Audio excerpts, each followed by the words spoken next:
This morning I'm going to be talking about the worm of jealousy. I know, it's such an interesting topic, and I was thinking how 2 weeks ago I talked about discrimination between the self and the not self. Last week talked about liberation from our personal ego, and then today talking about the worm of jealousy. So we seem to be on this psychological journey through the teachings these last couple of weeks and today. But typically of the esoteric teaching, we go deeper, into esoteric psychology, and particularly today talking about the teachings through Agni Yoga. So I want to start with a few quotes about what Agni Yoga has to say about jealousy. And the first quote is from the second volume of Infinity, verse 168. The Master says, "With what does humanity enshroud the earth?" And the answer is, the most darkest sphere is that of egotism. That's the darkest. The most worthless sphere is that manifested by the worm of jealousy. The most destructive sphere, he says, is that manifested by conceit. And then Helena Rourke says in Letters, the second volume of Letters, she says, "Yet so often the co-workers allow a cruel sense of jealousy to develop, which then wrecks so many beautiful undertakings." And then she also says in the second volume of Letters, she says, "I am aware that there are many who have to be treated like glass vessels." In other words, they're touchy.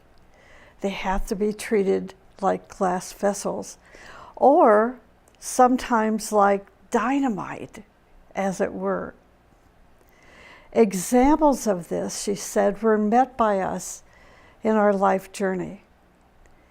It was sad to observe how, and this is very interesting to think about, she says, it was sad to observe how excellent abilities could not receive proper development due to a dynamic stubbornness, touchiness, or jealousy.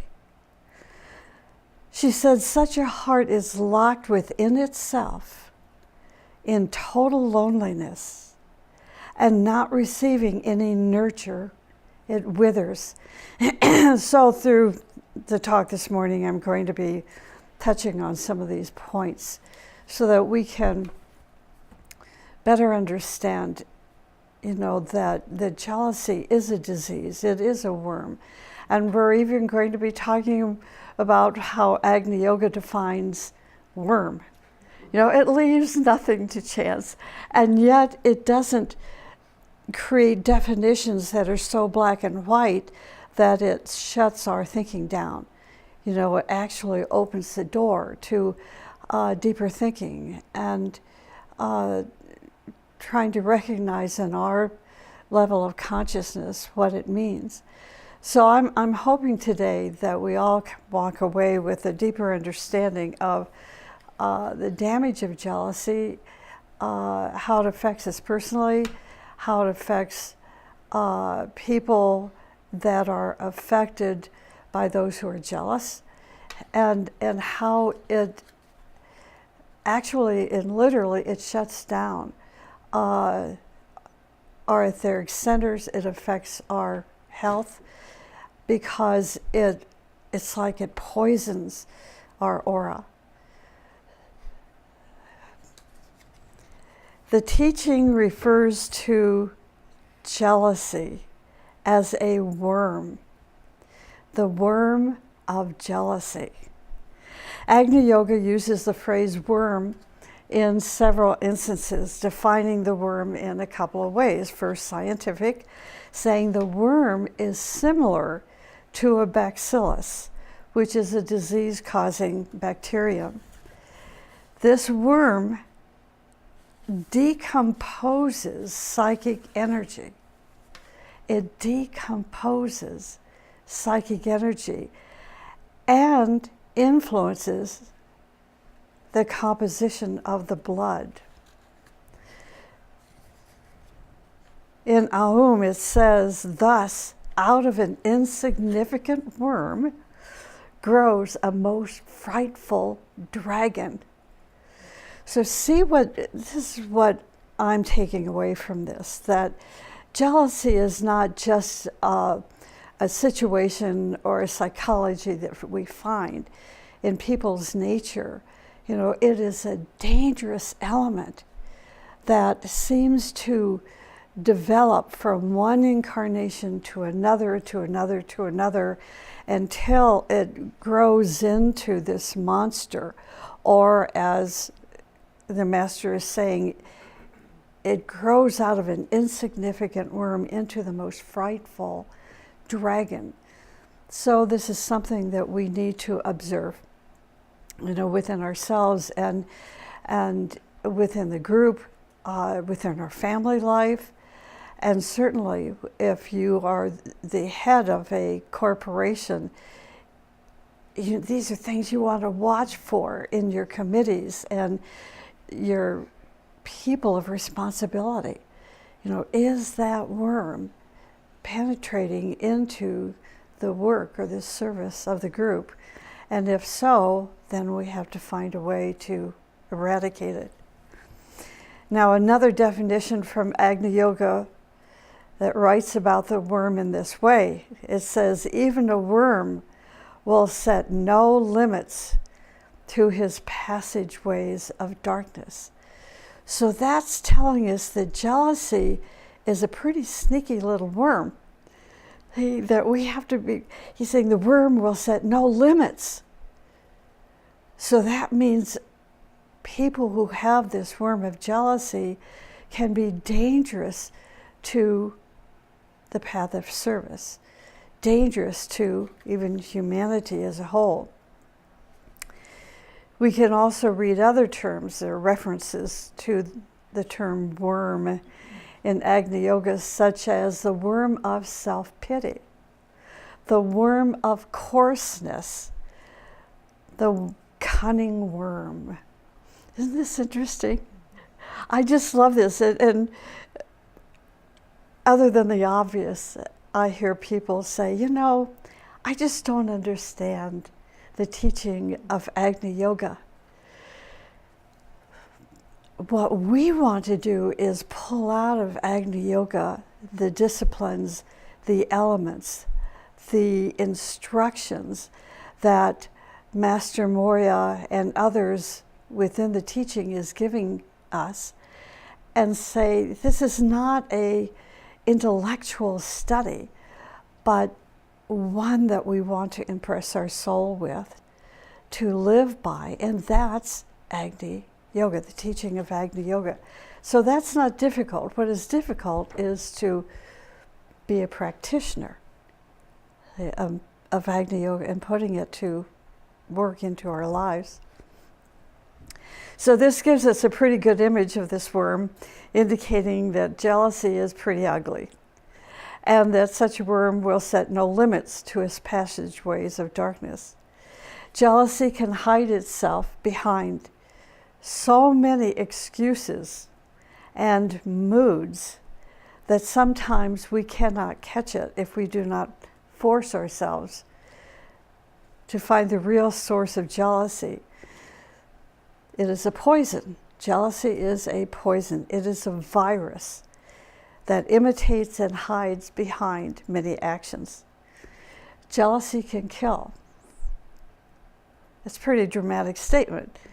Jealousy can kill. Here's a story. A woman tried to kill herself and her 3-year-old daughter by turning on the gas on the stove.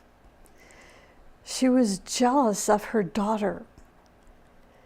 By turning on the gas of the stove, she thought that would end them both. See, this is how jealousy is, that sneaky worm that we don't even recognize. It's so sneaky and so powerful, it caught this mother up in such a way she nearly killed her daughter. She was jealous of her daughter until finally, after her 4th marriage, she found a man who made her feel special.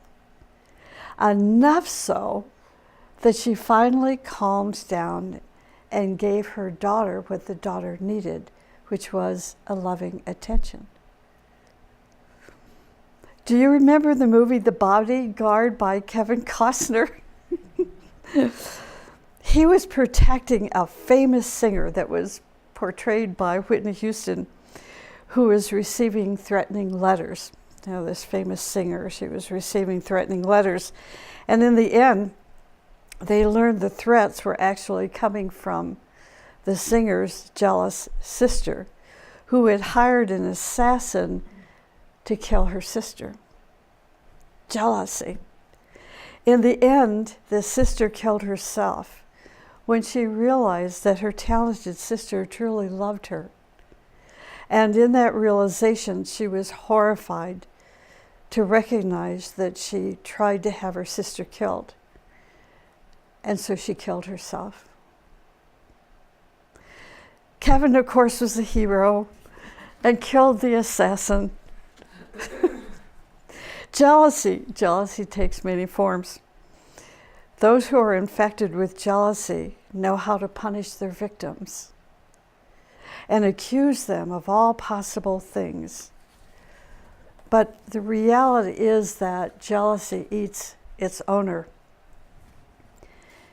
In many groups, families, organizations, you see many such people who fall under the influence of jealousy, and then they make themselves and others miserable. A married brother's wife became so jealous of her husband's brother's relationship with the mother that she now forbids her husband from having any contact with the entire family. Imagine how one person's jealousy in that family has caused severe pain and suffering for the entire family. Esoterically, jealousy is the result of ego and separatism. Unfortunately, no one can cure anyone from their jealousy if the person does not sincerely want to cure themselves from this bacterium. Christ said, love each other. And he also said, we are the children of one Father. In the Upanishads, it says, there is only one self.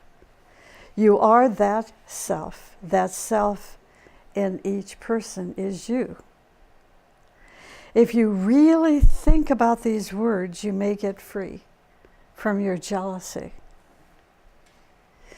Jealousy in the astral body appears as red wounds. We are told that in the higher astral plane, everybody sees your wounds and stays away from you.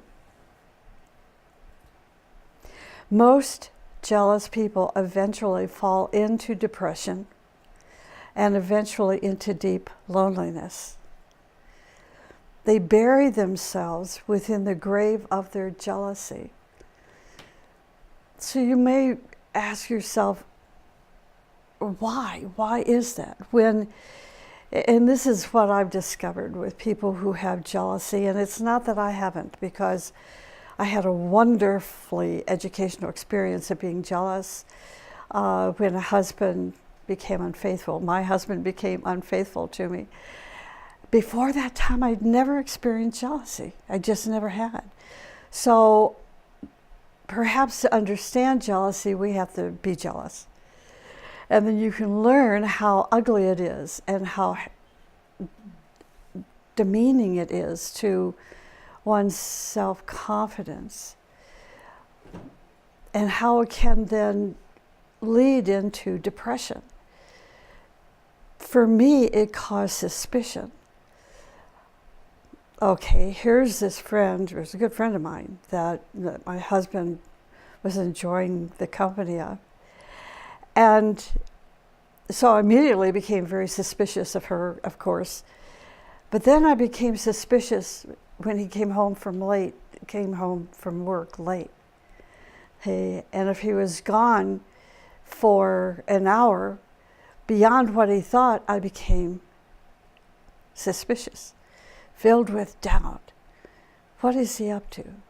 What is he doing?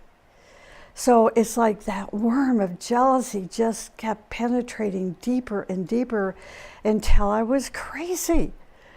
And you know what was missing from my life was joy.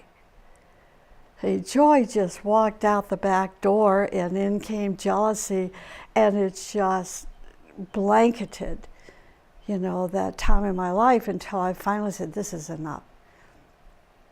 You can't allow another person's actions, as difficult as it was, to eat myself up. You can't do it because, as I was saying, jealousy eats us. The worm of jealousy eats ourselves.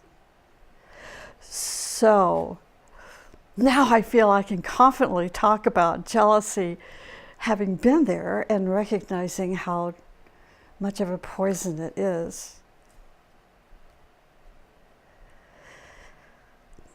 Jealousy is based on self-interest. How could he do this to me? See, self-interest. Ego.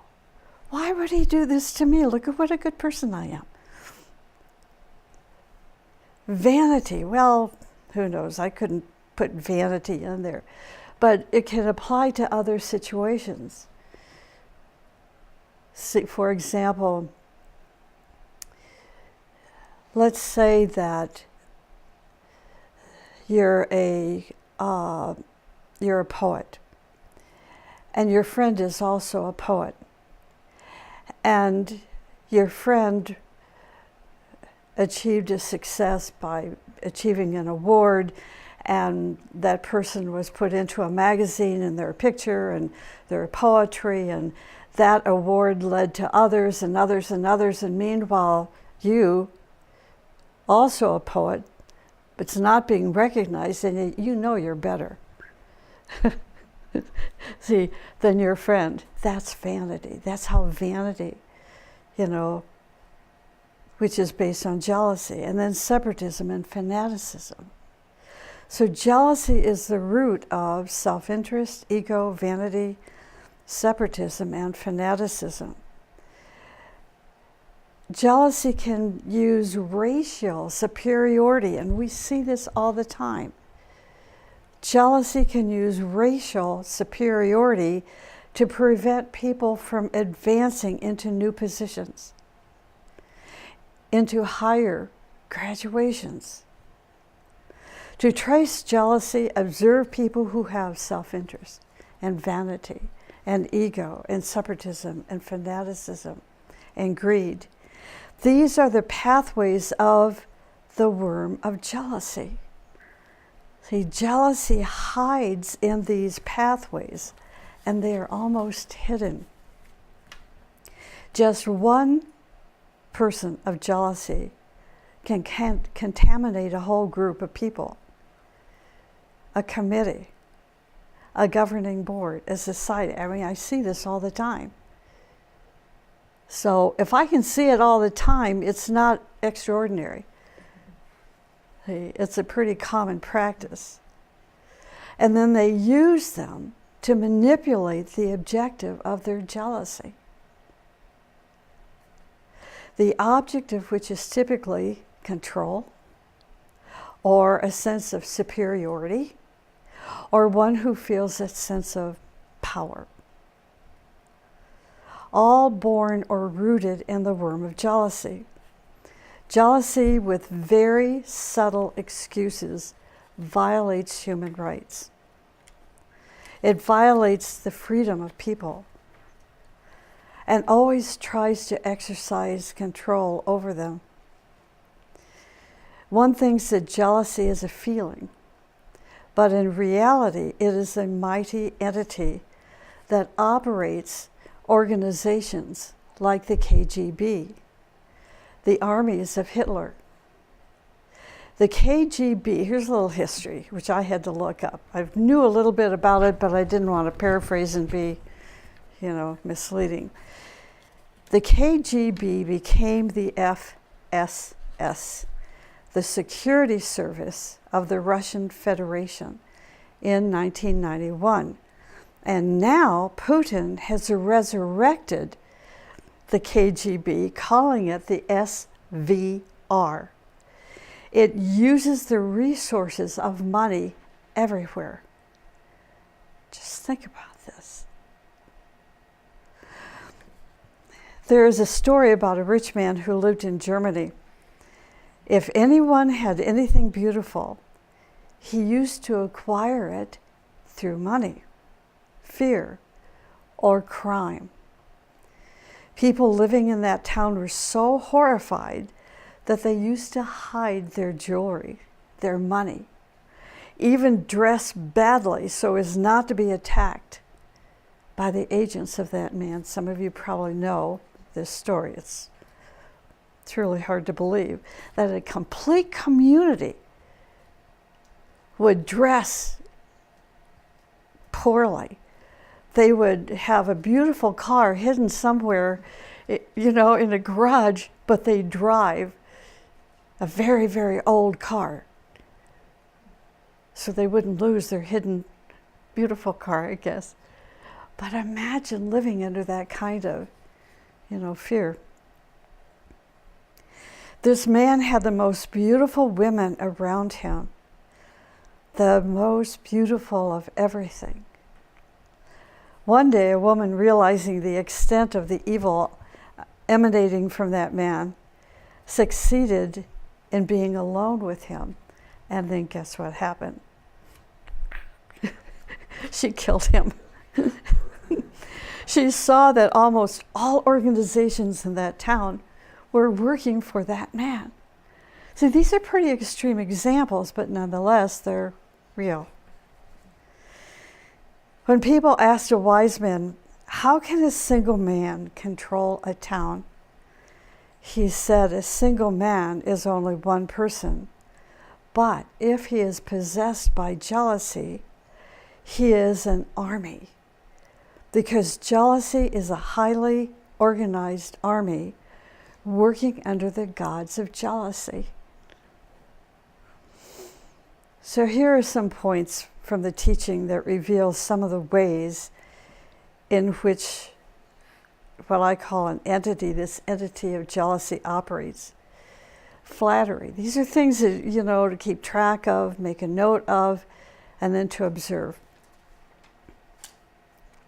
The ways that jealousy operates. Flattery, aggressiveness, criticism, attacks, spreading hatred by various methods, brainwashing, creating division and cleavages in families and groups, weakening the economy and creating dependency,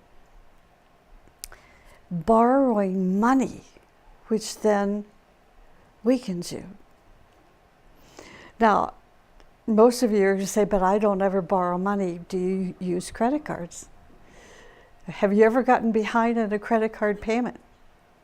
You've borrowed money from a company that is charging you to borrow money from them. And if you don't pay according to their rules and regulations, then your credit goes down the drain and you have stress and pressure and beautiful music in the background.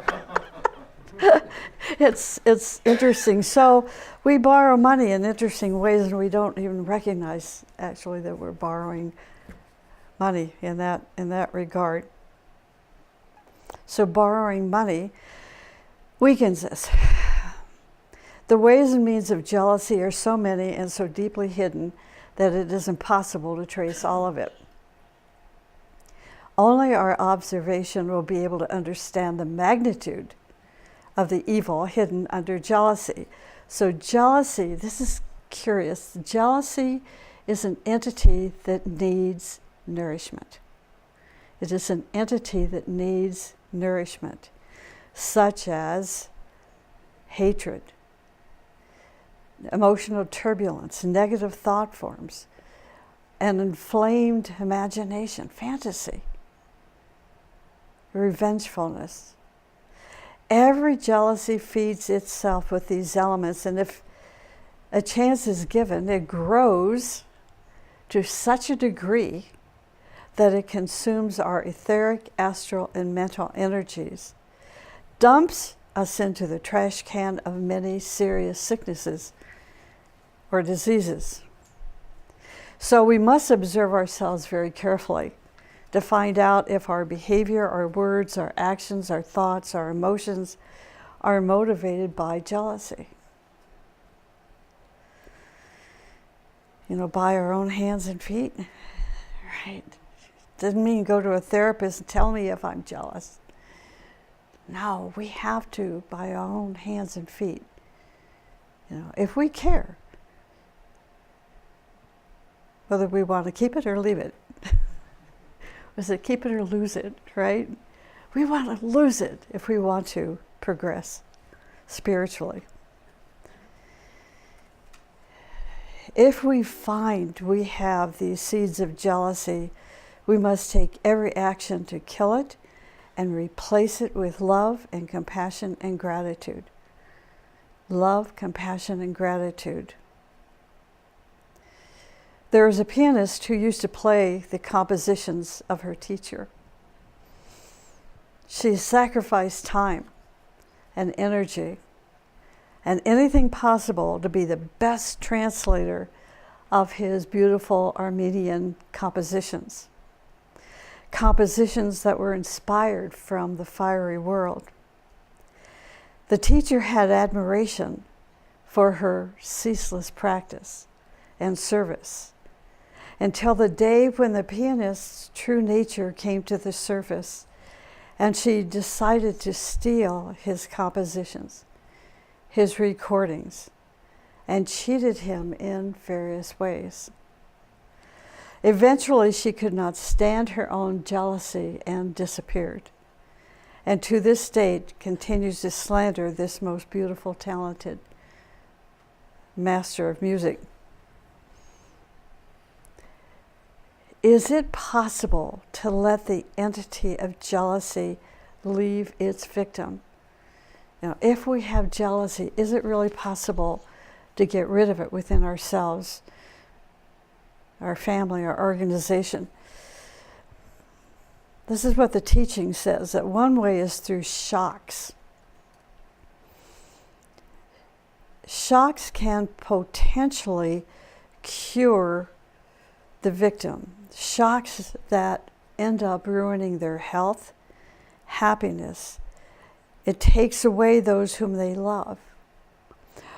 That suddenly illuminate them to see the reality about themselves. So some event in the person's life that becomes a shock. And it changes their consciousness. Another way is through illumination. I was thinking, it just briefly came into my mind, with the shooting that happened in Las Vegas, the hurricane in Puerto Rico. It's like this morning, we have members in Puerto Rico, and we're doing our best to help them. One fellow sent me an email this morning, and he said he still has no electricity, no water, no vegetation. All the vegetation, if you've been to Puerto Rico, it's like a total rainforest, and now everything is dead. He said, but we're resilient, and we have one another. And he found a way to get to San Juan so he could wash his clothes. And he had his first hot meal that he's had since the hurricane. There's no jealousy in there. No jealousy. I heard it from another woman in the middle of Puerto Rico from a place called DuBois, and she had beautiful, beautiful land on a mountain, and now it's nothing but a mudslide. She didn't say, I'm so jealous of those whose homes are still standing. She said, we're a resilient community and we will rebuild. See, it's like these are shocks that push all these vipers and ugliness out of our thinking, and we begin to recognize the one self in all.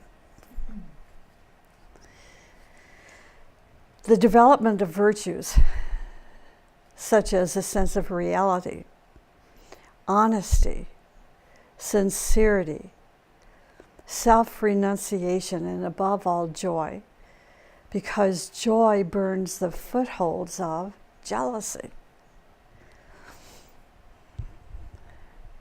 Let me share just a few ways a jealous person hurts themselves and also their future. The first is they contaminate their aura with negativity. They contaminate their aura with negativity, which then adversely affects their health and ultimately their relationships.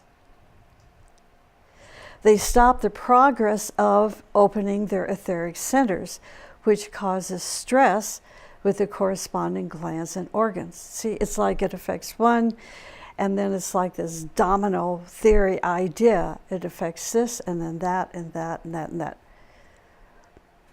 They invite destructive forces into their aura, which damages their body and contaminates the articles that they touch. They build a barrier between their personality and their soul. They create malfunctions in their glandular system. This is all from jealousy. I mean, it's horrible. So it's not just, oh yeah, I'm a little jealous of that person. It's like, oh my God, I've got to get rid of this. This is interfering, with my joy and my happiness and my future.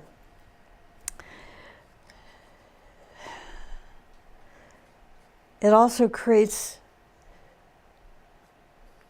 an interesting phenomena, which is where our eyes become filled with negative currents.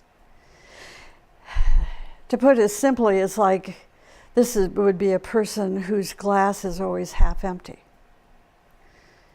It's always half empty. If you're around someone like that, it's very draining.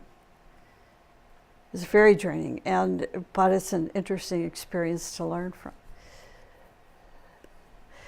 The way to get rid of jealousy, and I'll wrap up with this, try to be vigilant, and at the moment of jealousy, remember your master and hierarchy, the guiding hand. Let their light disperse your jealousy. The more creative and beautiful and intelligent and wise people the world has, the more that world will be happy and transformed. In the group life, jealousy becomes the most destructive force, leading to many forms of problems. Through jealousy, I'm sorry to end on this, but nonetheless, it's something to really think about. Through jealousy, a part of the Black Lodge is made active to stop the evolution of humanity. We're not going to let this happen. Bring your light into the world. It's like, okay, if you recognize that you have this worm of jealousy somewhere in your personality, you're going to remove it. And by removing it, you're bringing light into the world. If you have a talent, that's bringing light into the world. If you have joy, don't let the tragedies and travesties and horribleness that's going on in the world today to put your light under the bushel. Don't let it happen. See, now is the time to stand forward, to step forward. Bring the teachings through you. Bring the light through you out into the world. This is what we're here for.